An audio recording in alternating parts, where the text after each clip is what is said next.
Good morning. I'm meteorologist Dave Epstein. It's Wednesday, the 6th of May. Let's get to the weather wisdom for today. Yesterday, wow, it was warm, huh?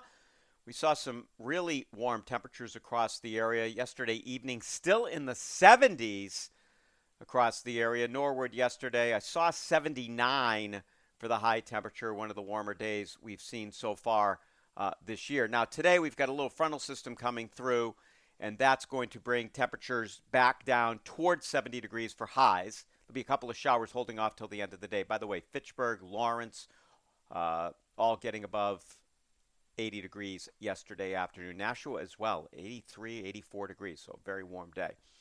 Now, the showers move in after 5 o'clock. Tonight, a couple of showers the first half of the night. Temperatures down towards 50. Tomorrow, we're in the 60s with clearing skies. If you're up very early, there might be a lingering shower. Friday looks nice. Saturday might be a little weather system bringing a couple of more showers to the area. I mentioned this yesterday. And then Sunday right now, Mother's Day, looks pretty nice with sunshine returning. Temperatures in the lower 70s. It does turn cooler and perhaps a couple more showers sometime next week. We need a soaking rain. I'm just going to say it. There's nothing I can do about it. I don't have a machine to make it rain. But boy, it's starting to dry out in the topsoil. It's just hard to get things germinated. It's not, some severe drought or anything like that, but I'd just like to see some rain. It would really help to get things kind of moving along. But it is what it is, as they say. Have a great morning, everybody.